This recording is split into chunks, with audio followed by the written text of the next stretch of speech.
Everybody, Brian Good here for the earliest alert. As always, a lot to talk about. Let's dive right into it. First off, cloud cover today. Two different areas of clouds, two different layers really to deal with for the morning period. We've had some stratocumulus again trying to develop here across central Kentucky, kind of drifting in this morning. Also some higher level clouds across Illinois. They've been drifting a little more southeast. It's going to allow for a partly cloudy sky today. Filtered sunshine, if you will.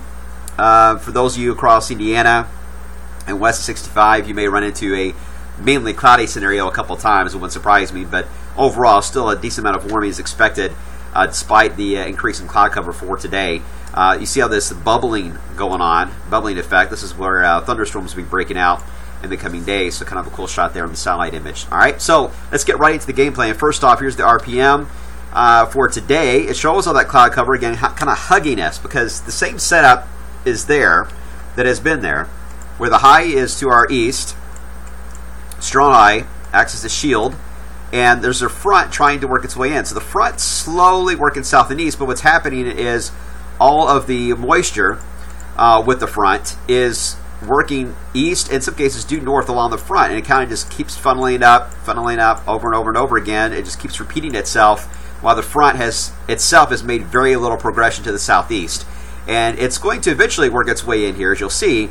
But for the time being, all we're going to get is the constant little blow-off of the high-level clouds from all that action to our west being streamed over us. And that's what we're talking about, a hazy sky at times for today, as the high still has its grip on us right now. But that is going to change, as you'll see here for today we're fine. Tonight we're fine, but notice how the clouds again kind of hugging us. And that's the same story tomorrow.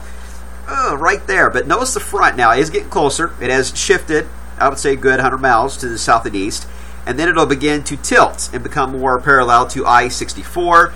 And at that point, as it tilts, it's going to mainly tilt across areas to our north. So that's where the main cloud cover will be as we head into Thursday. That's also where the spotty shower chance will be.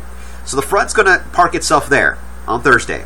Then it's going to wash itself out, basically. It no longer is going to have any forward motion to it to the south. It then will change course. Because of that, it gets a new designation. And now will become a warm front. And begins that tilt, then it begins to lift back to the north again as a warm front. So overall, forecast is going to be dry for a lot of us. That's why the rain chance is only right now 10%. Thursday and really Friday. Because the front kind of just teases us, rolls off our back, if you will, and then it's gone. All right, so having said that, let's talk about the weekend setup. There's the warm front as we head into Friday. Again, as we head into Friday afternoon and night, so far, still to our north. Now, Saturday afternoon, we're fine, but Saturday evening, another strong low that you saw there travels in the same motion as the last several have across the Midwest to the Northeast and the Great Lakes. Now, this one's going to have a cold front attached to it as well. It's a potent little low. The issue is the front itself, the way the low is tracking, and the high is still here, still protecting us. It's a stubborn high. The front is going to feel the effects of the high and kind of get stalled out. Therefore, we're going to have a push from the cold front initially. It's going to come in at us with a bit of forcing. It'll generate some showers and some thunderstorms in Missouri and Illinois. That band will push to the east, but then the front just kind of like stops and goes, see you later, rain. Catch up with you another time. So the rain then is lost. It doesn't have the front to back it up anymore, so the rain as it approaches us, that rain band anyway, Saturday night, is likely going to fizzle out. It doesn't have the forcing to keep going. So I'm not too impressed with Saturday night at this point, and the best forcing would be closer to where the low is. In other words, north. The more north you are, the more their chance would be there for that to hold on for a bit longer. So we'll keep the rain chance in for Saturday evening for that potential, but that's the overall setup. I mentioned the front itself is going to feel the effects of that high, so it actually will stall out and then actually lift a little more back to the north. Technically, it would be a warm front before it becomes a cold front again. So overall, between now and Sunday, technically Monday too, as you'll see, no cold fronts can get through here. They get close to us and tease us, but they can't push all the way through. And that's why our temperature profile is not going to change a whole lot. The cloud cover and a spotty shower, but mainly the thickness of the cloud cover, really will determine just how warm we're going to get between now and Sunday. If we stay partly sunny, mainly sunny, we're talking about mid-80s.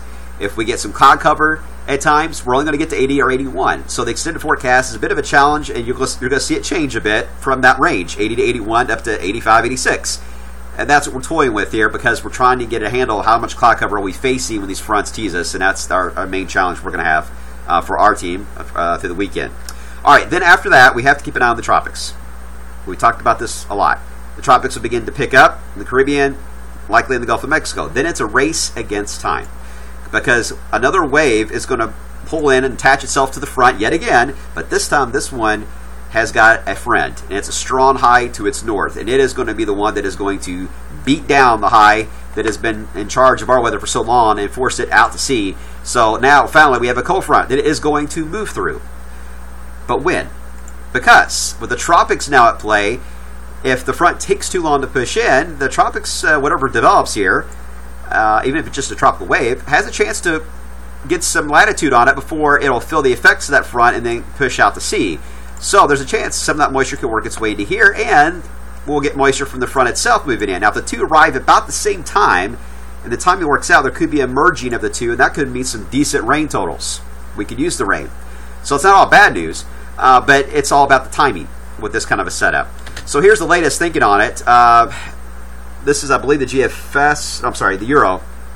It's one of the faster ones. It brings the front end quick enough that there is somewhat of a merging, but overall we will deal with the front effects. The main low will stay, whatever tropical system it is, will stay across Georgia and the Carolinas, and then it'll get pushed out.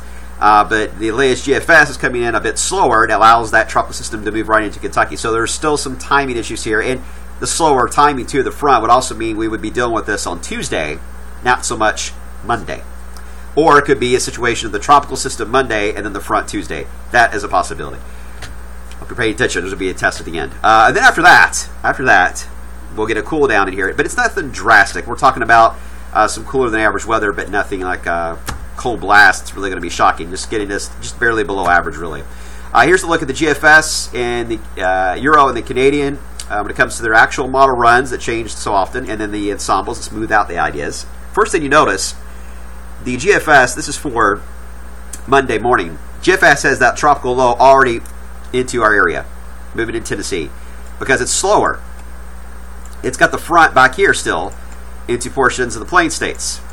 And because of that, the tropical system again can pull in. While the Euro is faster with the front. It already has the front bearing down on us, therefore the tropical low, which is over southern Georgia, is going to get pushed out.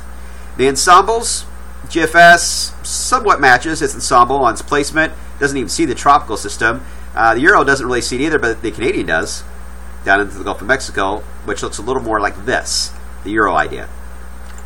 But really altogether is not a really clear image on the timing issue there. Then as we head into Wednesday morning, once again, GFS is slow here with getting this front and the wave through. Euro is already blasting it through here, done, so is the Canadian. So there's more support for a faster motion here on the cooler air arriving versus the GFS. There are some biases in both models, but just interesting to see that.